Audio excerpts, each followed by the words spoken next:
he says it, then I'll go with it. And if he wants to be a dictator, then so be it. I'd rather have Donald Trump as a dictator for 4 years. Absolutely. This country needs a dictator. I hate to say that, but it's the truth. He could stand on the front steps of the White House and commit murder, and I'm with him. All right, Shalom. I want to give all the praise, honor, and glory to Yahweh Bahasham, Yahweh Shai Bahasham Rakak Quadash. Double honors to the apostles and elders, the great millstone who taught me this truth. Shalom to the hopeful elect. Dictator, and what it means. An absolute ruler, a tyrant, or despot. Number 3, it says an ancient Roman magistrate appointed temporarily to deal with an immediate crisis or emergency. And what's going on in America now? All right, Trump is about to push this Insurrection Act, where he can send military force against so-called American citizens. All right, and we're going to come back to this in a little bit, right? But it says, number 6, it says one invested with absolute authority, especially a magistrate created in times of exigence and distress, invested with unlimited power, see? And that's why I brought it out about a month or so ago. This article is from theatlantic.com back in December 2025. It says, President for life. Donald Trump is trying to amass the powers of a king, you see? So basically, they're telling us in this article that Trump is going to remain in power. He's going to remain in office, right? You see, his first term, 2017 to 2021. His second term, 2025, and no ending. All right? So they're letting you know that he's the guy. Number 7, it says, originally a magistrate without colleague in Republican ancient Rome, who held full executive authority for a term granted by the Senate legislator, typically to conduct a war, you see? And, you know, the spirit had it where Trump changed the name of the Department of Defense to the Department of War. All right?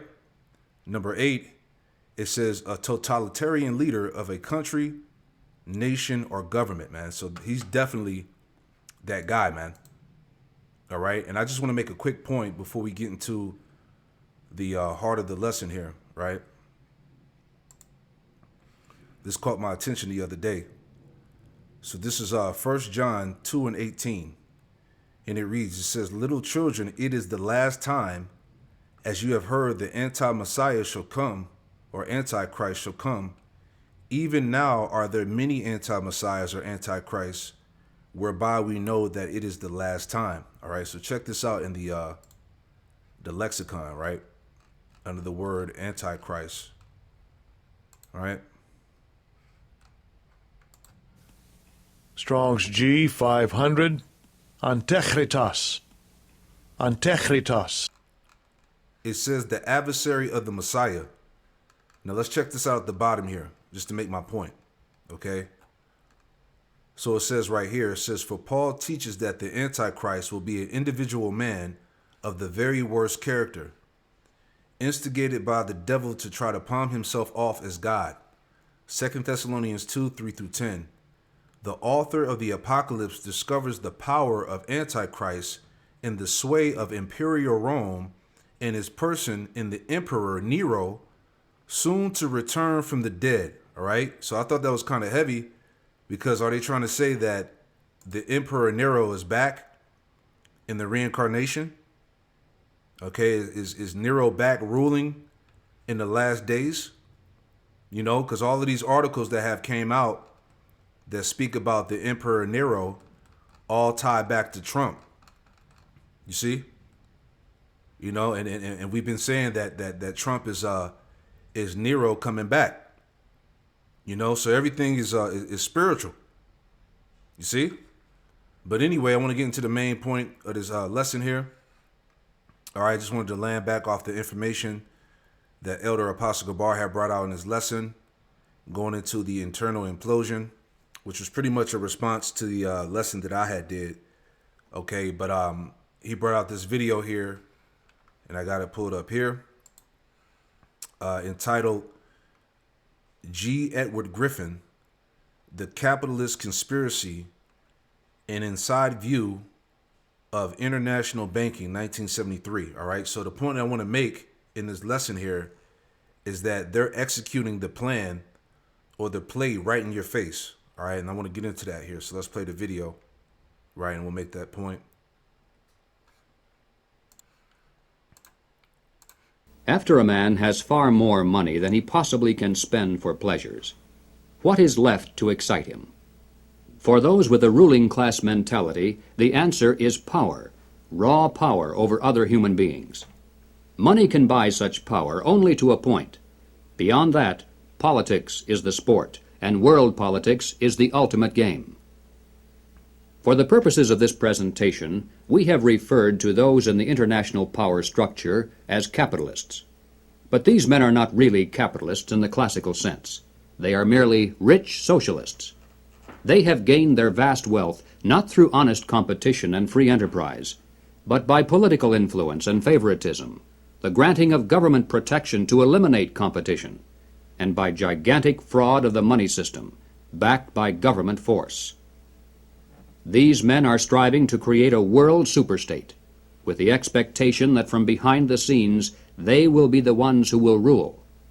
Not free enterprise capitalism, but big government is the conspiracy's life force. World government is its ultimate goal.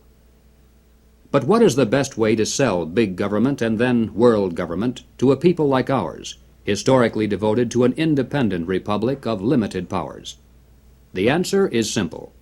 In revolutionary literature, the tactic is known as pressure from above and below. It's the strategy that Colonel House laid down in his book, Philip Drew, Administrator. Deliberately create problems, and then offer only those solutions that result in the expansion of government. Create conditions so frightful at home and abroad that the abandonment of personal liberties and national sovereignty will appear as a reasonable price for a return to domestic tranquility and world peace. If those who seek world dominion can stimulate leftist mobs into violent confrontation with local law enforcement, and also provide exhaustive news coverage so that the entire nation can see and tremble. Yeah, so this is what's going on right now. All right, let's make an example real quick. I don't know what the fuck it's gonna take to get ICE out of here. But the governor, the mayor, it ain't working. And if it's not working, community gonna take care of it. There's only so much longer people gonna take this shit. This is murder. And MPD is standing around protecting it. They just pepper sprayed me. Before that, they tear gassed us, dropped flashbangs on us. We were just only asking them to lead the community. What happened to the separation agreement? This shit's sad. This shit is sad. And if, like I said, if the politicians can't do anything, the people will. The people will. That's all I got to say, man. This shit is fucked up.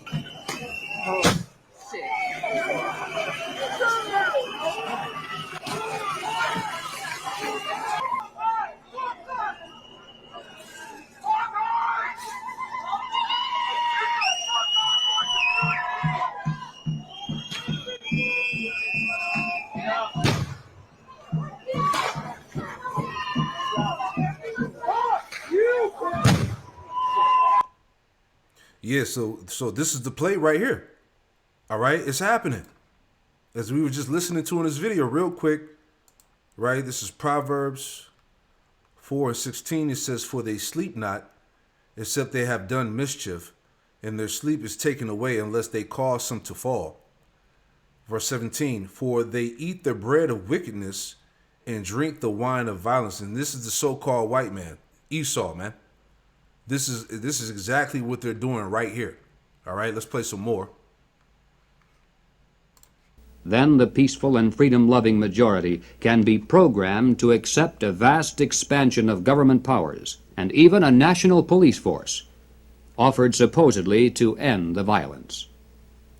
If those who seek world dominion can raise the specter of an enemy armed to the teeth with superior atomic weapons on the verge of launching a nuclear holocaust, and also offer world government as the prevention, then millions of Americans can be programmed to accept the loss of national sovereignty as our last best hope for peace.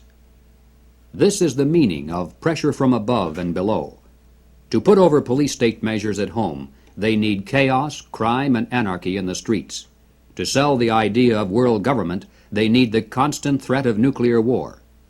Or, as they say in revolutionary circles, the real action is in the reaction. And that's what's happening.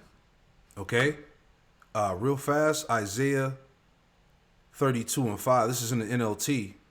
Isaiah 32:5, it says, "In that day ungodly fools will not be heroes, scoundrels will not be respected." Verse 6, "For fools speak foolishness and make evil plans." Right? And make evil plans. They practice ungodliness and spread false teachings about the Lord. About the Lord Yahweh Shai. They deprive the hungry of food and give no water to the thirsty. Verse 7, "The smooth tricks of scoundrels are evil. They plot crooked schemes. They lie to convict the poor, even when the cause of the poor is just." Right? So they plot crooked schemes. Okay, so this is all part of that, as the Elder Apostle Gabar was bringing out, going all the way back to 1973. Okay, so these same methods and measures that were explained in this video is exactly what they're doing right now. All right, they're executing the plan right in your face, man. All right, is the point. Trump is going to call a state of emergency and people are going to be stuck. I really see that they're baiting Americans. They're pushing Americans to the edge now. Jobs are low. Wages are low. Trump made billions of dollars in 6 months. Kushner and his people, his junta of Witkoff and Kushner and all of these guys, Kellogg, all of them are making billions. Nothing, everything is to enrich them. I know these people understand that, but Germany is doing it too. This is what to me is interesting. Germany has always been secretive. They're secret. They're making just as much fucking money as the Americans. The Americans are just more ostentatious. They brag about it. They brag about it in the German. Yeah, like she said, they're this government is purposely pushing these people to the edge. All right, they want the civil wars, they want the shootouts. Okay, pressure from above and pressure from below. 2 Ezra 15 and 14, "Woe to the world and them that dwell therein, for the sword and the destruction draweth nigh, and one people shall stand up and fight against another, and swords in their hands.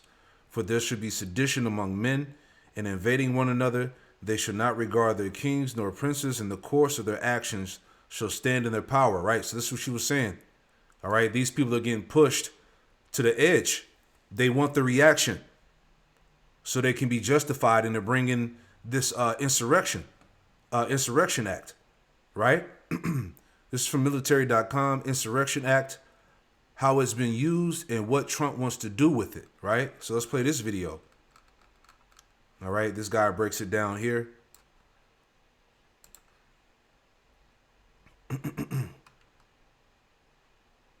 Bear with me. There's 3 sections to the Insurrection Act.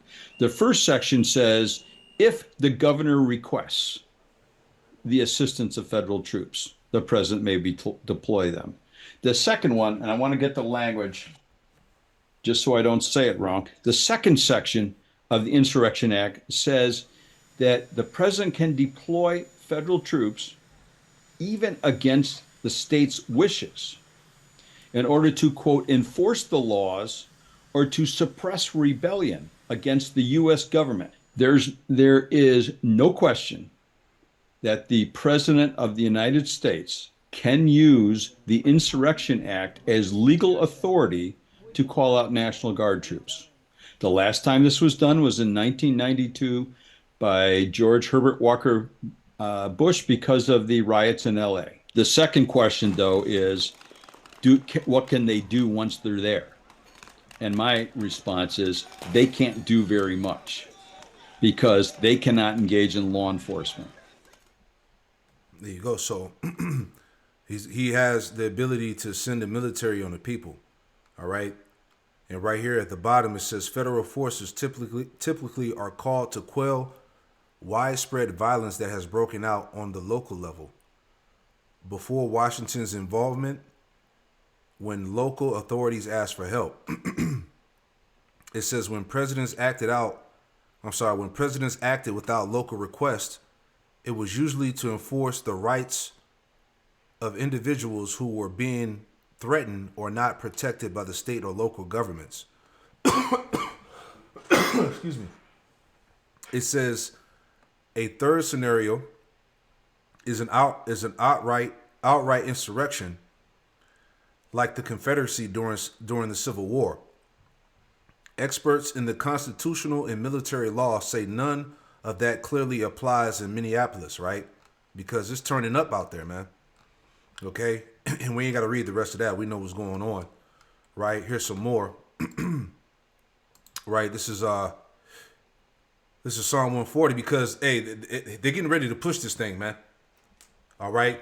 Martial law. All right? As we heard earlier, a dictatorship, right? Psalm 140 and 1, it says, "Deliver me, O Lord, Yahweh Shemel Shai, from the evil man. Preserve me from the violent man, which imagine mischiefs in their heart. Continually are they gathered together for war." All right. So like I said, going all the way back to this plan here from 1973. Okay, they're executing this thing. All right. They're declaring war against the so-called American people right now. This is the time of trouble.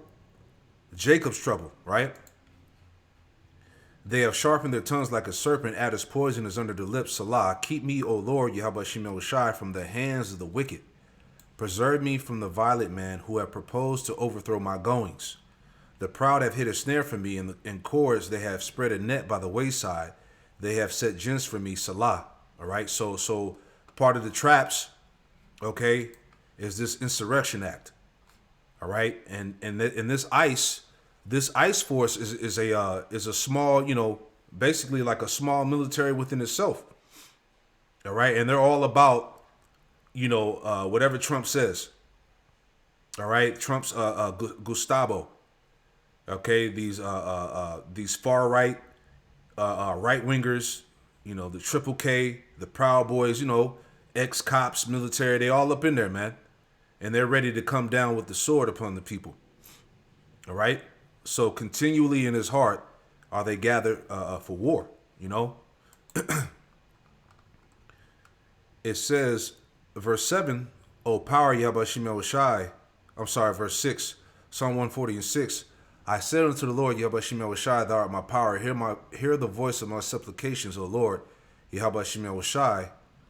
It says, O power of the Lord, Yahweh Shemel Shai, the strength of my salvation, thou hast covered my head in the day of battle. All right, so the battle is here. All right, they're pushing ICE to go door to door. They can round up anybody. All right, and we've been saying this forever that it was beyond so-called immigration. They're coming after everybody, and anybody that's against the policies of Trump. All right, what's going on in the government? Okay. What your political views are, all of that, man. Religious views, okay? They got the whole, Palantir and Gideon database set up so they know who's who. All right? This shit is going down, man. All right? It's not a game. Psalms 37 and 12. The wicked plotteth against the just and gnasheth upon him with his teeth. His teeth go back to his power, okay? The wicked plotteth against the just. This is what we were just listening to here, as the elder apostle brought out yesterday. Okay, these are all the plans of the wicked. All right, it says, the Lord, Yahweh Shemel Shai, shall laugh at him, for he seeth that his day is coming. Right, Revelation 12 and 12. All right, he has to come down with great wrath because he knows that he has but a short time, man. All right, so shit is definitely, going to escalate. All right, they're like we heard here earlier from this woman here, as she said, they're purposely pushing the people over to the edge so people can respond and fight back, right? Trump is going to call a state of emergency and people are going to be stuck. I really see that they're baiting Americans. They're pushing Americans to the edge now. Jobs are low. Wages are low. Trump made billions of dollars in 6 months. Kushner and his people, his junta of Witkoff and Kushner and all of these guys, Kellogg, all of them are making billions. Nothing, everything is to enrich them. I know these people understand that, but Germany is doing it too. This is what to me is interesting. Germany has always been secretive. They're secret. They're making just as much fucking money as the Americans. The Americans are just more ostentatious. They brag about it. They brag about it in the German. Yep, and this is the play. Okay? This is the book of Psalms, chapter 13, prayer for help in trouble. Psalm 13 and 1, it says, how long wilt thou forget me, O Lord, Yahweh Shem Yahushai, forever? How long wilt thou hide thy face from me? How long shall I take counsel in my soul, having sorrow in my heart daily? How long shall my enemy be exalted over me? All right, because right now, you know, this devil got the power for right now. All right, so he's about to do what he has to do. Okay? Verse 3, it says, consider and hear me, O Lord, Yahweh Shem Yahushai, my power. Lighten my eyes, lest I sleep the sleep of death, lest my enemies say I have prevailed against him. And those that trouble me rejoice when I am moved. But I have trusted in thy mercy. My heart shall rejoice in thy salvation. I will sing unto the Lord, Yahweh Shem Yahushai, because he have dealt bountifully with me, man. So the Lord is going to be with the elect in the time of trouble, as we keep repeating here, man. All right? It is the time of Jacob's trouble, but he shall be saved out of it. Right? This is from the telegraph.co.uk. Latin America rebels could form super guerrilla army to take on Trump. Violent groups urged